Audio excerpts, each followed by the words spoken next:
3월 한 달 동안 예수님과 깊이 통하는 은혜가 있기를 축복합니다. 하나님과 통하는 길이 가장 중요합니다. 제가 2월 달에 출애굽기 말씀을 나누며 계속 예수 그리스도에 대한 이정표들을 의도적으로 말씀 가운데 보였습니다. 모세가 그 반석 위에 섰을 때 하나님의 영광이 그에게 비쳤던 그 반석 예수 그리스도, 성막에 임하셨던 그 구름 기둥 불 기둥의 임재와 영광은 장차 드러날 우리 가운데 거하시는 불과 성령 예수 그리스도의 임재를 말한다고 저는 누누이 말씀을 드렸어요.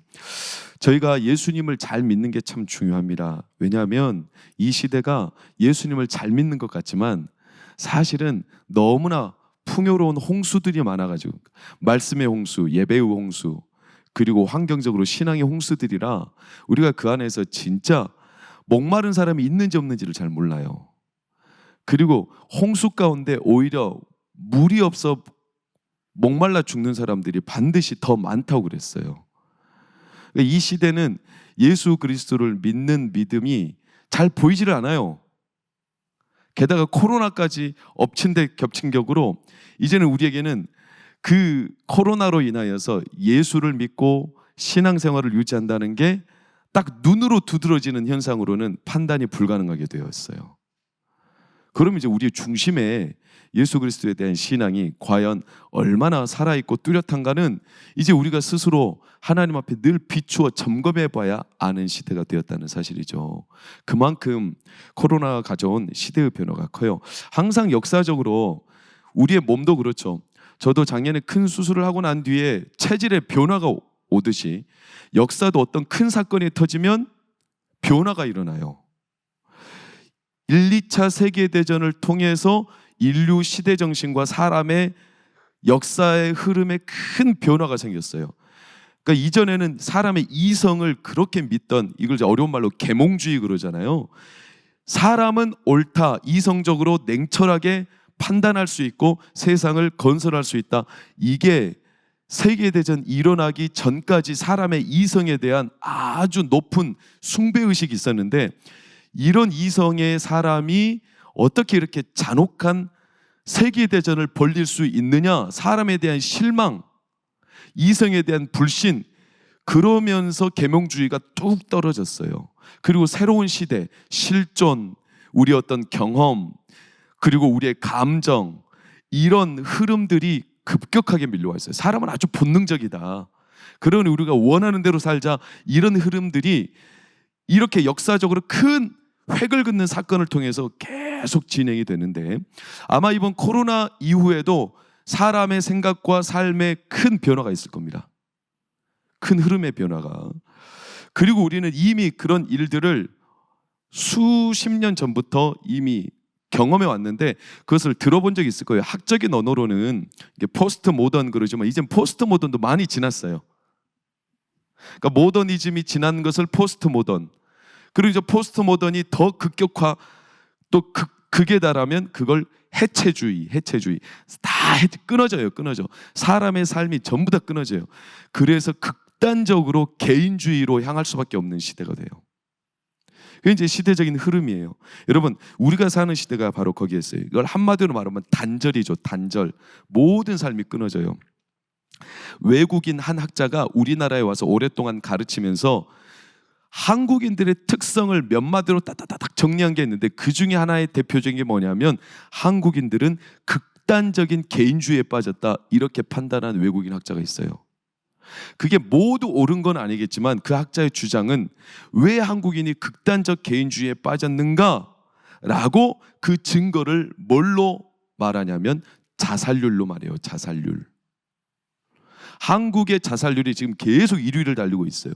그 말은요, 자살은 왜 자살하는 겁니까? 단절되었기 때문에 자살을. 자기가 살만한 이유를 어디서도 찾을 수가 없는 거예요. 사람과의 단절, 가족과의 단절, 영적으로 단절, 자기의 생각이 단절, 고립. 그러니까 단절된 상황에서 사람은 선택할 수 있는 길이 두 가지 중에 하나예요. 정말로 그 단절된 삶을 뚫고 일어나든지, 아니면 단절된 채 그냥 목숨을 끊어버리든지. 그런데 한국인들은 단절의 극단적인 결과가 뭐냐면 자살률이다.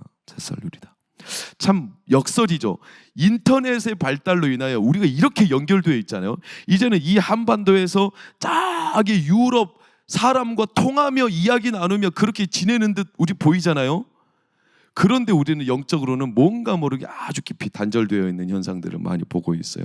그만큼 육체적인 삶에는 우리가 굉장히 연결되기를 많이 긴박하게 생각하는데 영적인 단절은 아주 크다는 거예요. 작년에 KT가 그 한 사람의 조작의 실수죠. 명령어 하나 잘못 떨어지는 바람에 전국의 KT망이 다 단절되지 않았습니까?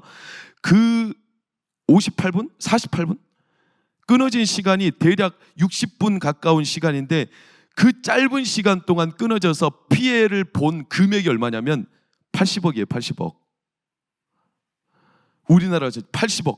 그러니까 우리가 이런 데는 아주 긴박하다는 거예요. 그런데 영적으로는 굉장히 우리가 단절된 것을 많이 느끼지 못하는 시대가 되었어요. 여러분, 세상이 전쟁이 터지면 지금 러시아도 가장 먼저 선제 타격하는 곳이 어디냐면 통신시설이죠.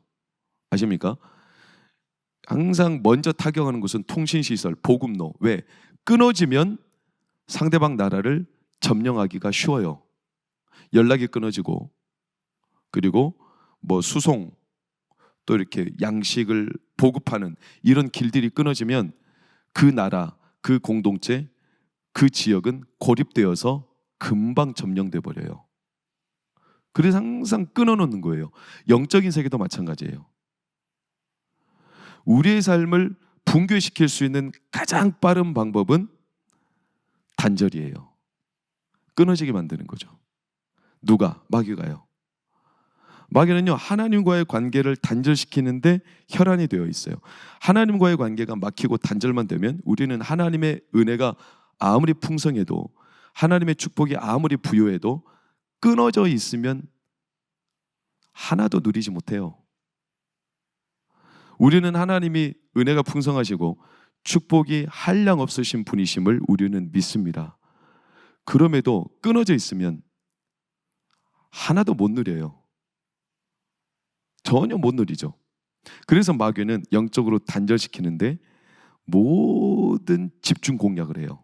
영적인 통신망, 영적인 보급로, 그리고 영적인 우리 안에 물자들, 이거를 단절시키는 거죠. 여러 삶의 수단을 통해서. 그게 단절되어 있을 때 만약에 어떤 한 버튼만 눌러가지고 끊어졌던 게 확 다 열릴 수만 있다면, 사랑하는 여러분, 그 버튼을 누르시겠어요? 안 누르시겠어요? 주무시는 거 아니죠? 다 끊어져 있어요. 지금 저랑 끊어져 있는 겁니까? 다 끊어져 있는데 하나의 버튼만 눌러서 모든 끊어져 있던 게 연결될 수만 있다면 그 버튼을 눌러야 되겠어요? 안 눌러야 되겠어요? 눌러야 되겠죠? 눌러야 되겠죠? 그 버튼이, 이렇게 말하면 좀 이렇게 격화시켜서 말하는 거지만 그 길이 있어요. 그 버튼이 있다니까요. 누구시냐? 예수 그리스도세요. 할렐루야. 그래서 3월 이른비 주제는 읽어보겠습니다. 시작. 할렐루야.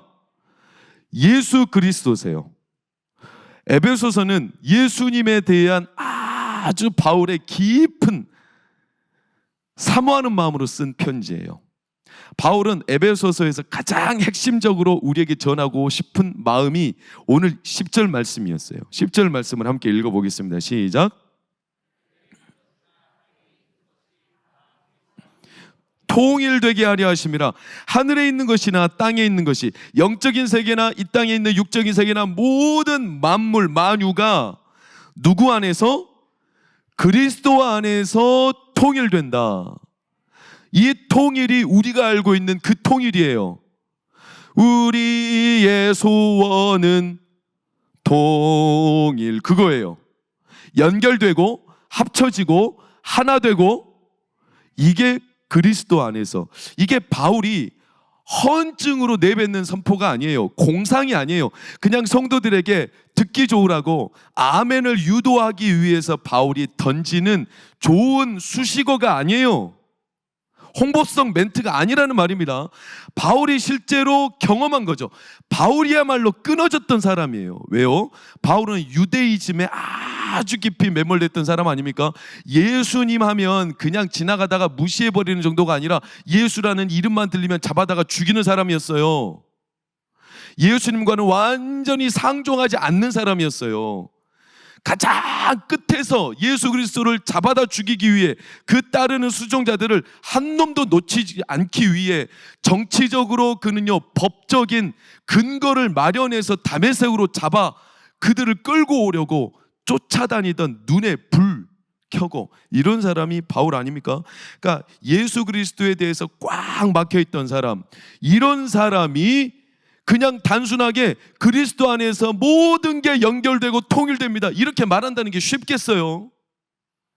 이건요 오늘날로 말하면 김정은이 어느 날 오늘 아침 평양신문에서 갑자기 딱 대대적으로 친애하는 우리 김정은 동지께서, 이 여자 있잖아요 얼굴이 이렇게 후덕하게 생기셔가지고 그분이 이렇게 방송하는 거나 똑같아요. 우리 김정은 동지께서 오직 북한이 변화될 수는 없는 것, 북한이 변화될 수밖에 없는 길은 예수님밖에 없습니다. 아멘 안 하시네요.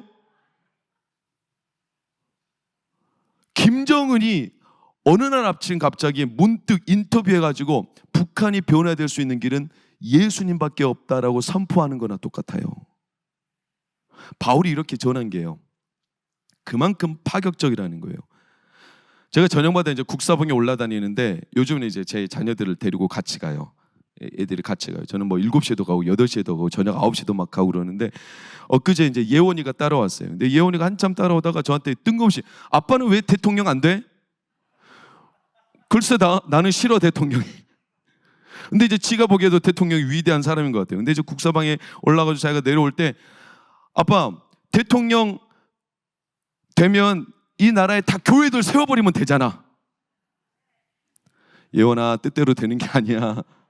그러면서 이제 내려오면서 국사봉에서 내려오다 보면 사자음 아시죠? 그 절이 보여요. 저는 예원이 무서워 죽겠어요. 아빠 저 사자음도 하나님이 부셔버리겠지? 심판하실 거라는 거예요. 그 지가 볼 때는 파격적인 이 단행이 아니고서는 불가능하다는 거예요. 이 땅에. 그 꼬맹이가 봐도. 여러분 사도 바울이 예수 그리스도를 만유의 통일을 되는 분으로 선포했다? 이거는 그냥 헌증에 가까울 정도로 말도 안 되는 이야기인데 왜 이게 가능하냐면 바울이 실제로 경험했어요. 다메섹에 올라가면서 꽉 막혔던 그가 예수 그리스도 안에 하늘과 연결되는 경험을 했습니다. 바울이 본인이죠. 본인 당사자예요. 무엇보다도 목회지마다 바울이 그걸 경험했어요. 어떤 목회지? 특별히 에베소서는 어디에 쓴 편지인가요? 에베소 교회에 쓴 편지죠. 에베소 교회가 그랬어요. 바울이 사역한 교회 가운데 제일 애착이 깊은 교회가 있다면 어디냐면 에베소 교회.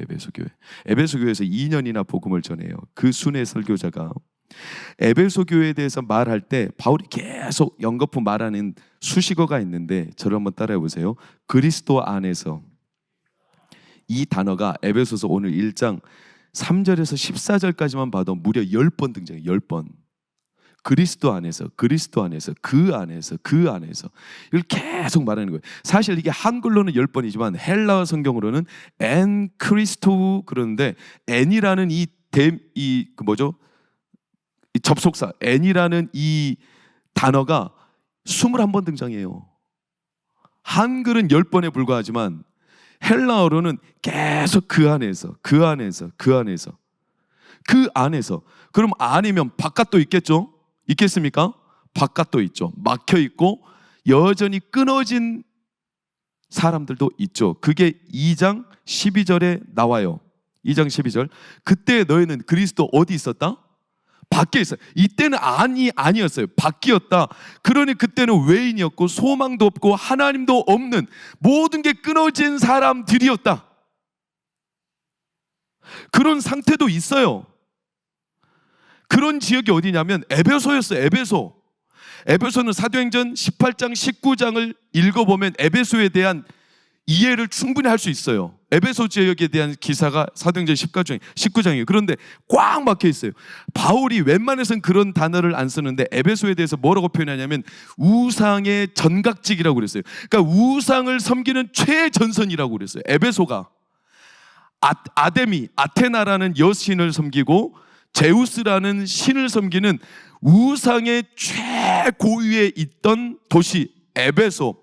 그러니까 음란하고 아주 미신적이고 사람들이 얼마나 그 황홀경에 빠져서 미신을 섬기는 이런 일에 빠져가지고 하나님과 철저히 단절되어 있는 그곳에 바울이 2년 동안 애정을 쏟아 복음을 전했어요. 그러면서 이렇게 표현하는 단어가 있죠. 자기는 씨를 뿌렸고 아볼로는 물을 주었다. 그곳이 바로 에베소예요. 에베소. 그랬더니 씨를 뿌리고 물을 줬더니 뭐가 자라서 열매를 맺어요? 네, 그 씨가 자라서 열매를 맺은 가장 두드러진 곳을 에베소로 소개하는 거예요. 그러니까 에베소는 꽉 막힌 곳이었는데 우리의 삶으로 따지면 전혀 소망이 없는 삶, 꽉 막혀 하나님과 끊어진, 그런데 그런 에베소에 씨를 뿌리고 거기에 아볼로가 물을 주었더니 열매가 맺는 걸 직접 보았다. 여러분, 이게 에베소라는 지기. 참 이게 열매를 맺는다는 게 참 역설적인데요. 어떤 식물학자, 제가 최근에 본 한 책에 식물학에 대한 이야기를 하는데요. 그게 뭐냐면 식물이 열매를 많이 맺을 때가 언제인 줄 아세요? 식물이 열매를 많이 맺을 때 막 풍요롭고 환경이 좋고 이럴 때라 우리는 흔히 생각하지만 그럴 때도 많이 맺어요. 그런데요, 식물이 열매를 많이 맺는 또 다른 때가 있어요. 그때가 뭐냐면 스트레스를 엄청 많이 받을 때예요. 햇빛도 없고 물도 없고 기후도 안 좋고 이럴 때 열매를 많이 맺을 때가 또 많다는 거예요. 왜냐? 식물이 스스로 느낀다는 거예요. 이제 나는 죽었구나. 햇빛도 없고 물도 없고 나는 이제는 목숨이 끝났구나. 이렇게 생각하는 식물이 본능적으로 내가 죽기 전에 뭐를 많이 번식해야 된다? 종족을 많이 번식해야 된다라는 이런 식물의 DNA가 확 일어나면서 자기가 죽기 전에 많은 열매를 맺는다는 거예요. 열매를 뿌리기 위해. 참 역설적이지 않습니까? 스트레스가 우리를 누르는 걸 말해요. 이게 스트릭투스, 꽉 막혀 있고 끊어진 걸 말하죠. 근데 스트레스가 아주 심할 때 어딘가 한번 풀리기만 하면 훨씬 큰 열매가 맺어질 수 있다는 거예요. 이게 식물. 그래서 우리 가운데 끊어져 있고 막혀 있는 게 있다면 오히려 그때 하나님이 더 큰 열매를 맺게 해 주실 수 있어요. 예수 그리스도 안에 열어주시면 할렐루야. 그게 예수 그리스도 안에 일어나는 일이에요. 그게 사도 바울이 그리스도 안에서 통일되고 연결되고 풀리고. 그래서 사도 바울은 에베소서 2장 14절에 뭐라고 우리에게 전합니까? 그는 우리의 화평이신지라 둘로 하나를 만들었고 중간에 막힌 담, 끊어진 막힌 담을 다 여셨다는 거예요. 그래가지고 그들이 쑥쑥 자라 열매를 맺었다는 거예요. 에베소 지역이. 그래서 에베소서에서 사도 바울은 식물적인 표현으로 3장 17절에 그런 표현도 쓰잖아요. 너희가 터가 굳어져서 뿌리가 박히고 그 안에 열매를 맺는다는 거예요. 이게 사도 바울의 경험이었어요. 여러분, 그래서 에베소서는요, 사도 바울이 얼마나 애정이 많은 교회인지 몰라요. 그렇게 안 될 것 같고 막혀있고 끊어졌는데 그리스도 안에서 그 에베소, 그 성도들을 하나님이 쑥쑥쑥쑥 자라게 하셨다는 거예요. 그 바울이 에베소 교회에 대한 애틋함이 커요. 그래서 자기의 사랑했던 아들 누구를, 디모데를 그 교회에 파송하잖아요. 제일 친애하던 디모데를. 그리고 에베소서 교회는 우리가 요한계시록의 표현대로 따르면 뭐가 많았던 교회일까요? 사랑이 많았어요. 사랑이. 그래서 에베소 교회를 말하면서 뭐라고 표현하냐면 너희가 첫사랑을 잃어버렸다는 거예요. 첫사랑, 얼마나 가슴이 뛰고 설레고. 성도님들 이제 첫사랑의 기억이 다 가물가물해가지고 은혜도 감동도 없지만 첫사랑, 예수님이 우리와 함께 하셔서 일구셨던 그 열매에 대한 첫사랑이 에베소 교회는 아주 많았어요. 근데 이건 에베소 교회만 아니라 모든 교회와 성도가 다 마찬가지예요. 여러분, 그리스도 안에 우리가 길이 열리면, 막혔던 끊어졌던 것들이 열리면 하나님의 풍성한 열매를 풍성하게 하나님이 맺게 하십니다. 할렐루야.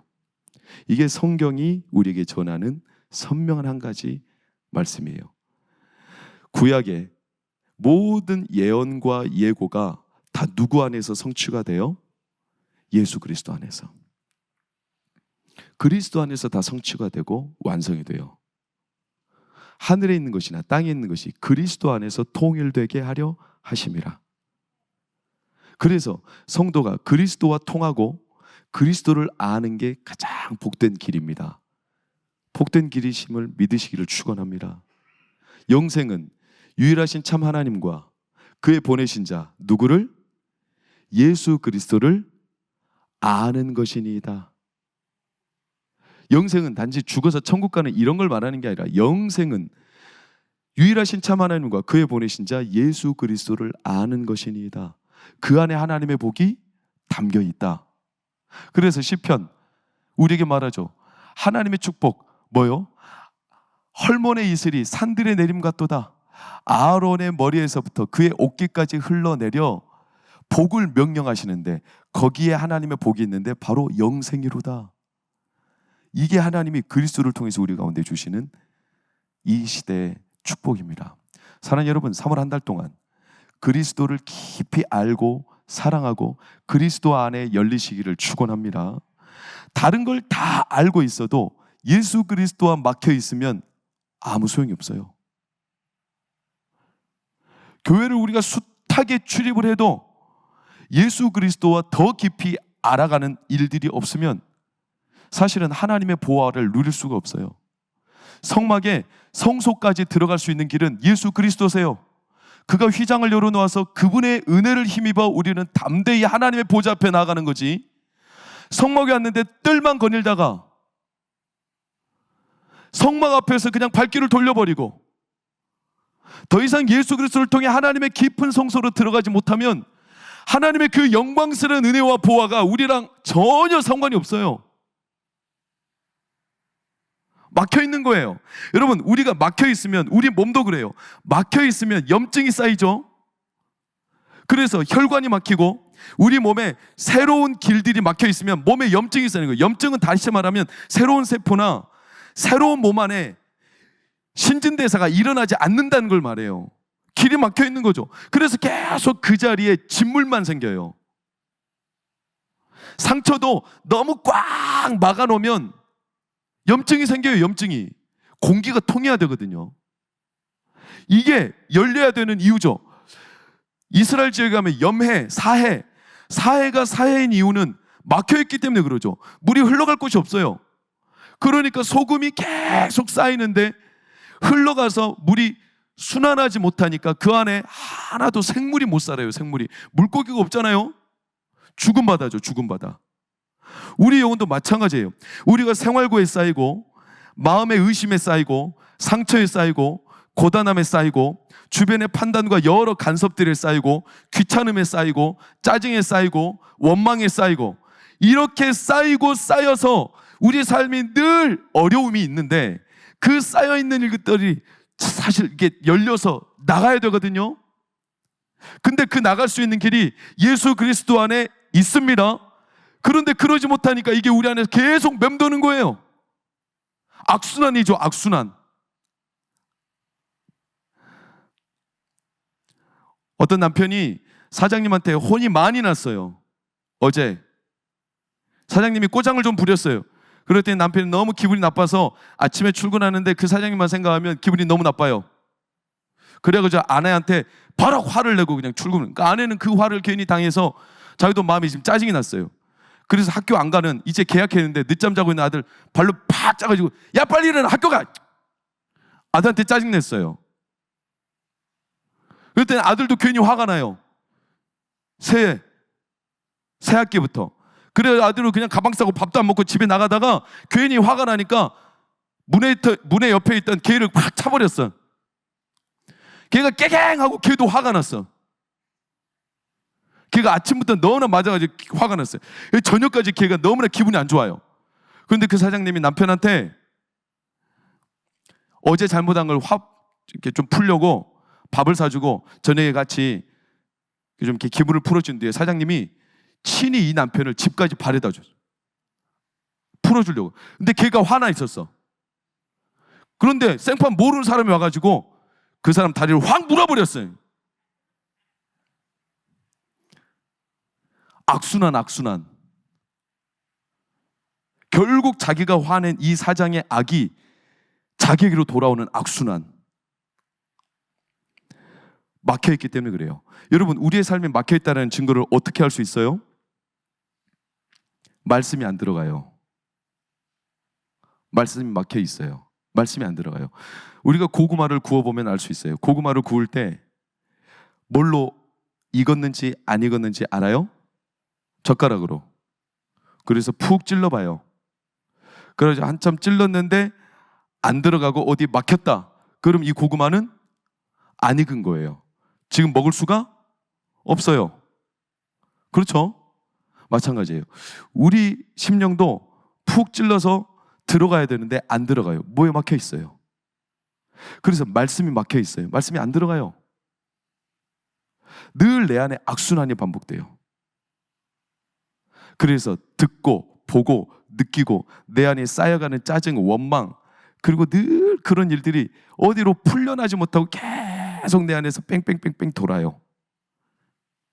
그러니까 보는 것마다 부정적인 생각이 들고 항상 우리의 마음이 거기에서 벗어나지 못하고 그 자리만 사복으로 다가오는 우리의 삶을 누르는 일들은 그렇게 많아서 괴로운데 정작 막혀서 열릴 길이 없으니까, 끊어져 있으니까, 차단되어 있으니까. 여러분, 이게 성도들도 예외는 아닙니다. 영적으로 막혀 있어서 그래서 하나님의 말씀이 우리 가운데 임하지 못하고, 말씀이 임해야 우리의 마음에 길이 생기는 건데, 말씀이 임하여 새로운 길이 나야 우리의 생각이 그 길을 따라가는 건데, 그러면 전혀 뜻하지 않은 하나님의 인도하심 가운데 우리의 삶이 하나님의 은혜를 풍성하게 누릴 수 있는 건데 그러지 못한 일들이 참 많습니다. 그래서 그 막혔던 길을 누가 우리에게 확실하게 풀어 열어 연결되고 이어지게 하시냐면 바로 그리스도 안에서 행하시는 겁니다. 그리스도 안에서. 그래서 사도 바울은 그리스도 안에서 이 모든 일들이 풀려지고 통일되고 연결된다 말씀하는 거예요. 그게 오늘 에베소서 수많은 장면에서 등장해요. 특별히 에베소서 2장 14절 아까 봤듯이 우리와 막힌 담을 허무셨다. 그러면서 4장 16절 한번 보시겠어요? 4장 16절 시작. 도움을 받음으로 연결되고 결합되어 각 지체의 분량대로 역사하여 그 몸을 자라게 하며 사랑 안에서 스스로 세우느니라. 아멘. 그에게서 예수 그리스도 그 안에서 연결되고 결합되고 분량대로 그 능력이 역사로 드러나고, 그래서 우리의 몸을 영혼을 자라게 하고, 그래서 우리의 심령을 세워주시는 겁니다. 할렐루야. 그리스도 안에서요. 그리스도 안에서 하나님께서 하늘에 가득한 보화를 그리스도 안에서 우리 가운데 그렇게 부어주신다는 거예요. 사도 바울이 이걸 꼭 에베소서를 통해서 전하고 싶었던 거예요. 그래서 저는 3월 한 달 동안 이 에베소서 말씀을 주일날에도 같이 묵상하며, 여러분 매일매일 에베소서 말씀을 1장부터 6장 얼마 안 되니까 항상 읽고 또 묵상하시기를 축원합니다. 그리스도 안에서 누리는 하나님의 은혜가 뭔지를 사도 바울이 에베소서에서 선명하게 우리에게 계속 반복적으로 보여주는 거예요. 그리스도 안에서, 그리스도 안에서, 그리스도 안에서 우리가 연결이 되고 결합이 되고 하나가 되고 통일이 되고 하늘의 보화가 우리 가운데 임하여서 강건해지는 겁니다. 그러니 3월 한 달 동안 그리스도와 통하시기를 축원합니다. 하나님이 우리의 심령에 막힌 담을 허물어 주실 겁니다. 그런 일이 이 시대 하나님 안에, 우리 교회 안에, 성도들 안에 일어나기를 축복합니다. 하나님이 우리와 그리스도 안에서 연결해 주시면 죽었던 우리의 심령들이 살아나게 되는 역사가 있어요. 마지막으로 이 말씀만 드리겠습니다. 사랑하는 여러분, 제가 한간에 여러분도 잘 아는 이야기인데 1995년도인가 미국의 샌프란시스코인가? 거기서 쌍둥이 자매가 태어났죠. 그들의 이름이 카일리와 브리엘 잭슨이에요. 이들이요, 산딸을 채우지 못하고 금세 태어나서 인큐베이터 안에 들어갈 수밖에 없는 이 건강에 아주 취약한 상태였어요. 1kg도 안 되는 몸무게로 두 사람이 태어났으니까. 그래서 이제 막 살려야 되겠는데, 언니 카이리는 다행히도 인큐베이터 안에서 건강을 되찾아가요.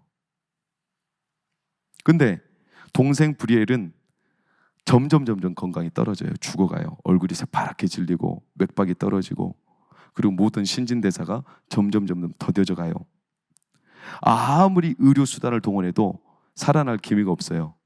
그러다가 그때 간호사였던 게일 캐스페리언이라는 간호사가, 방법이 이제 없으니까 사실 너무 위험한 발상인데, 과거에 이 약한 사람 아이들이 함께 있을 때 서로 생명이 연결되어 살아난, 이건 의학적으로는 설명이 안 되지만 그런 사례가 있었던 것을 책에서 본 적이 있어요.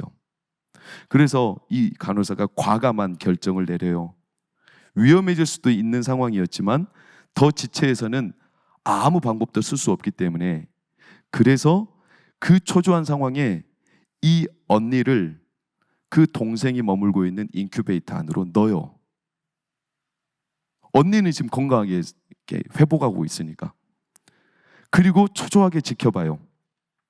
근데 진짜 기적 같은 일이죠. 말도 안 되는 일. 애들이 이렇게 몸을 이렇게 쪼그리고 있는 게 당연한 본능 아니겠습니까? 손도 이렇게 오므리고 이렇게 애들 본능 아니겠어요? 근데 진짜 기적 같은 일이 일어났어요. 그게 뭐냐면, 언니가, 이 브리엘이 갑자기 거짓말처럼 자기 동생 카이리의 어깨에다가 손을 얹었어요. 손을. 그리고 언니의 손길이 닿고 언니의 심장소리, 언니의 이 모든 호흡이 동생에게 맞닿았을까요? 연결됐을까요? 너무 놀랍게도 동생 브리엘의 건강이 점점 회복되기 시작했어요. 빠른 속도로. 마치 두 아기가 엄마 자궁에 같이 있었을 거 아닙니까? 연결되어서 엄마와 탯줄이. 그때 이 본능이었는지 서로 온기를 느꼈는지 이 두 자매가 그 안에서 점점 같이 살아나요. 그래가지고 그때 그 두 자매의 사건이 이슈가 돼서 온 세간에 사진으로 알려진 적이 있는 거 아시죠? 그 사진 한번 보시겠어요? 저게 그 사진이에요. 언니가 이렇게 동생을 딱 껴안았어요. 그리고 이 두 자매가 극적으로 같이 살아났어요. 그래가지고 그 뒤에 컸어요. 한번 보세요. 이렇게 성장했어요. 그 다음 사진. 이렇게 성장했어요. 저는 이 사건을 되뇌일 때마다 참 생명이 놀랍다. 정말로 생명이 놀랍다. 그 여리디 여린 아기가 동생의 어깨에 손을 얹은 게 그게 도대체 뭐라고.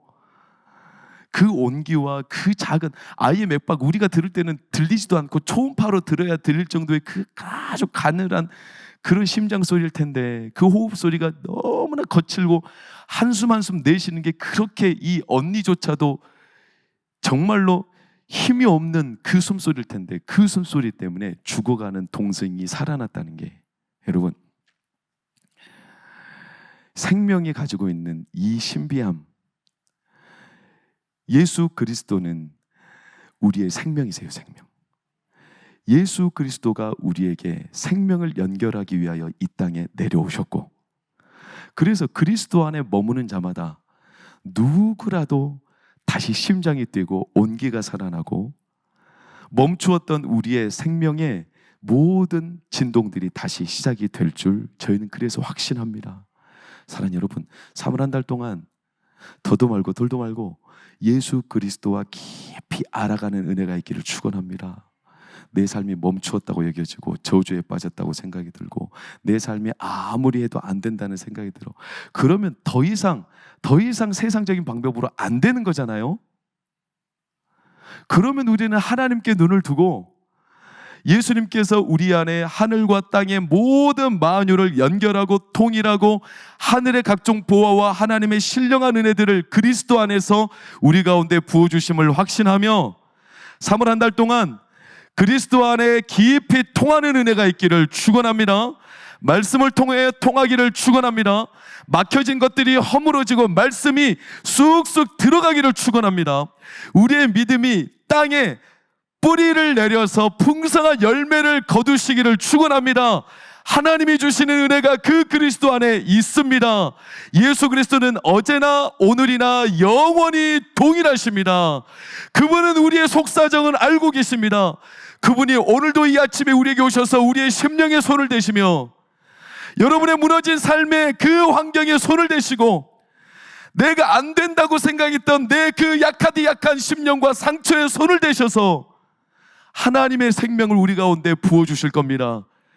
그러니 그 은혜를 3월 한 달 동안 가슴 뜨겁게 확신하며 누리며 그리스도와 통하는 한 달이 되기를 예수님의 이름으로 축원합니다.